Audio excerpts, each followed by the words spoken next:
అండి అందరికీ నమస్తే, welcome to Kadapa truck vlogs. ఈ రోడ్ల పైన ఈ వైట్ లైన్స్ వేయడం వల్ల చాలా వరకు బండ్లు అయితే డ్యామేజ్ అయితే అవుతున్నాయి.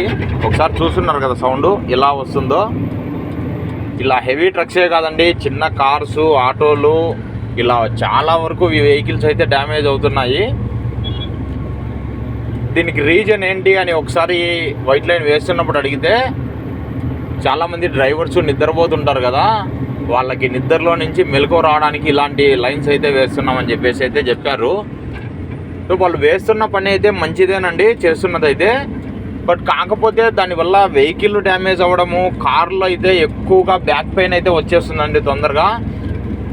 చాలా వరకు కారు వాళ్ళు అయితే అది చాలా నెమ్మదిగా ఎక్కించాలని చెప్పేసి వెనకాల ఏ వెహికల్ వస్తుంది ఏంటనే దాని గురించి కూడా అస్సలు ఆలోచించడం లేదు. సడన్గా బ్రేక్ అయితే వేసేస్తున్నారు. అలాంటప్పుడు చాలా వరకు ప్రమాదాలు అయితే జరగడం అయితే చూస్తున్నాము. సో దయచేసి ఆ వైట్ లైన్స్ అనేది కొంచెం తగ్గించి కొన్ని ఏరియాలో అయితే చిన్న స్పీడ్ బ్రేకర్ రేంజ్లో అయితే వేస్తున్నారు. అలా వేయడం వల్ల కారు వాళ్ళు కానీ బైక్ వాళ్ళు కానీ స్పీడ్గా వెళ్ళలేక స్లోగా నెమ్మదిగా వెళ్ళే టైమింగ్లో ఇలాంటి ప్రమాదాలు అయితే జరగడం అయితే చూస్తున్నాం మనము. సో మరి ఈ లైన్స్ పైన మీ అభిప్రాయం ఏంటో ఒకసారి కామెంట్ సెక్షన్లో కామెంట్ చేయండి. ఇవి ఉండడం బెస్టో కాదో కూడా కామెంట్ చేయండి. వీడియో నచ్చితే ఒక లైక్ చేసుకోండి, మన ఇన్స్టాగ్రామ్ని అయితే సపోర్ట్ చేయండి, అలానే మన యూట్యూబ్ ఛానల్ సబ్స్క్రైబ్ చేసుకోండి.